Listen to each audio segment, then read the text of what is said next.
Good morning, world. Today is a little bit of a special thing that I'm doing, a review. Oh, Stephen does a review. How novel, how unoriginal. Anyway, my sister's boyfriend gained his brownie points this week by lending me his electronic commuter bike while he was away. So thank you, Sam, for that. So yeah, this is just going to be a quick review. Boom! There it is. The Riley, however the hell you pronounce that name, is what this bike is. The stowaway commuter model, as far as I can tell. It's made to be highly functional. So you've only got 8 gears because, as you can see, you're riding on clown wheels. So the smaller wheels are actually quite great for this bike due to the fact that, kind of like a BMX, it's very good to cruise on even ground. The tires themselves seem to be more of a hybrid tire, with that tread being thicker than you'd expect for a road bike. The light on the front, I don't know if this is stock or not, but it does do well because you can angle it really easily, so you can kind of figure out the spot where a car's mirror is going to be and try and blind them. Back is just a simple light, which I haven't been able to see, but I'm presuming it gives you extra brake light. So yeah, hub powered motor, electric motor. It doesn't seem like that much wattage, but I will say that on assist level 4, which we can see right here, see, it just fires straight up, and there you have the levels you can select from. I've been riding this mostly on 0 on the flat because, like I said, it cruises very well. But there you go, very easy 4 settings. You can adjust this on the go, which is super useful. Battery indicator there. I definitely didn't start the ride with this bike fully charged, and I weigh a bit more than Sam does, so we'll see how the range does. He told me about 15 miles on speed 4, so I'm hoping that between 0 and 2 assist, it's pretty good. So far I've got 3 batteries left. We'll see how far that gets me. So yeah, let's go to St Albans via the longest way around I could find. Where else are you going to see a lady walking a dog across a field? Well, you might see it. Depending on the quality you're watching this, you may just see a pixel moving across your screen. If that's the case, I strongly suggest you upgrade to a Samsung Galaxy S9 Plus, the phone that delivers in any environment. Shameless plug, JK, not even sponsored. How sad is that? Managed to sting myself on some of these stupid nettles. So now we're gonna get one of these leaves, which, if my childhood memory serves me correct, is the medication for dandelions? Not that, for bloody dandelions. This here is supposed to cure nettles. Cannot guarantee it. I may be just rubbing and flipping leaf or weed onto my knee right now, but we'll see. Oh, look at that. It's a bit red, but the stinging is totally stopped.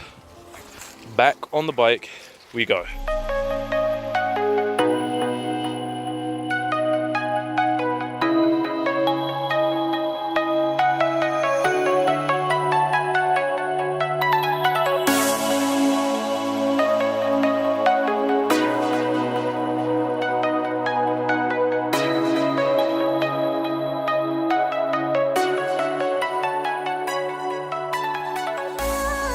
This e-bike has absolutely 0 suspension, and the child-sized tyres don't do much to absorb any of the bumps and rocks and stuff, so you're going to need an entire church like this to quite simply pray for your rear end.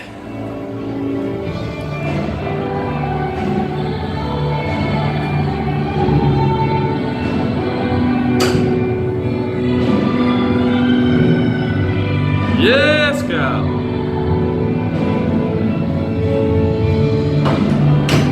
As amazing as that singing is, and as much as I want to just run up there on stage and join them, I'm not going to, because I forgot to bring your lock, Sam. So I wasn't able to film the early interactions, but it was absolutely incredible. I was invited in by one of the religious leaders of this church. Very welcoming, invited me to park the bike inside so I could have a look around. And then after I was wandering around, I met a tour guide, and the history of this place is insane. Just the amount of history it encapsulates, the artwork, the details, the fact that there is bullet holes behind a crystal crucifix from when, I believe it was Cromwell and his men used it as target practice. It's just, the level of history is insane. Look at these old stone. It's painted directly on the stone. Absolutely stunning. And just the detail of that arch. Another thing I noted is, apart from all of this wonderful graffiti that has been left by numerous people over the years, this isn't a single carved column. You can see where the stones were laid. And it's crazy to think just how many pillars there are.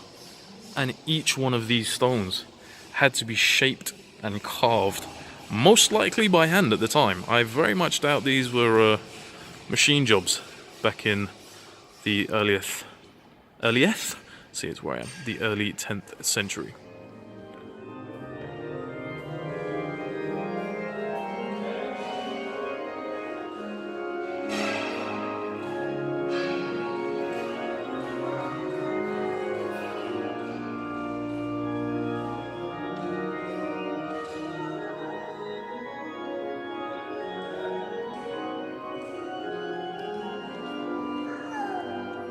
You can learn the county's and the country's history by visiting a cathedral or an abbey.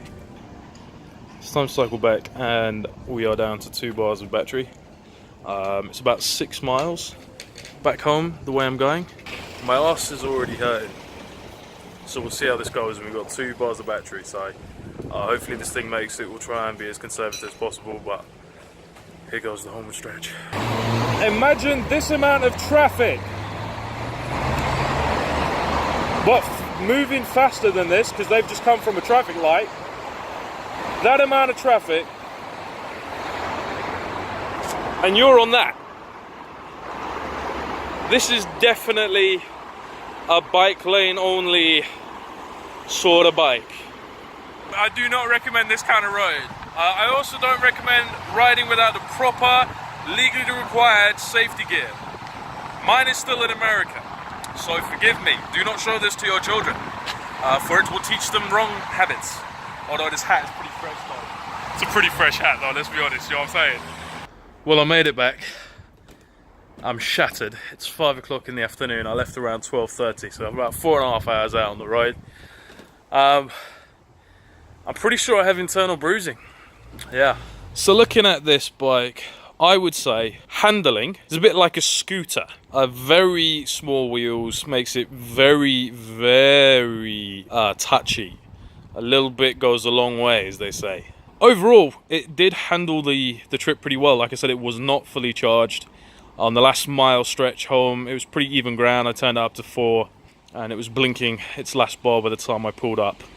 I didn't fold it. I didn't show you any of the folding features. It does fold down into a very small size.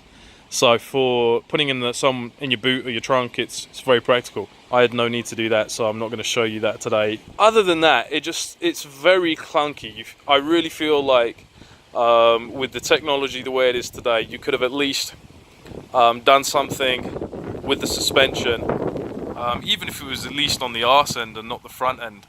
Just something to kind of take the shock.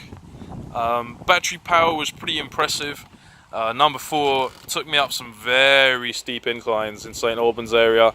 Unfortunately, I don't have a camera that I could actually show you riding around, and I had no one else to film me, so yeah, it's kind of limited. It's got a lockable battery unit, got the luggage rack on the back.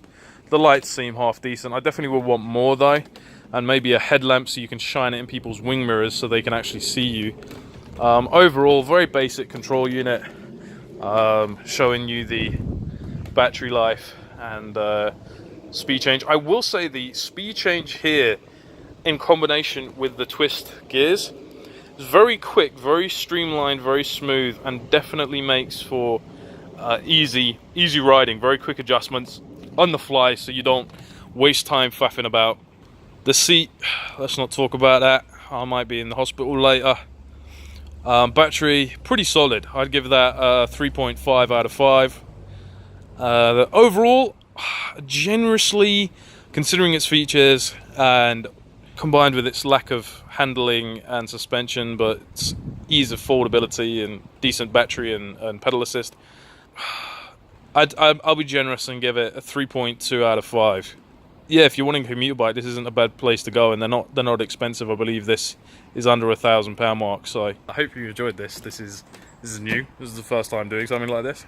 If you'd like to see me review anything else related to my lifestyle changes and just pushing my habits, then feel free to send me a link to that product, and we'll see if any manufacturers are generous enough to do a review, maybe for free, because I can't afford anything. But yeah, more videos like this will be coming very soon, and maybe better, hopefully, as time goes. Alrighty.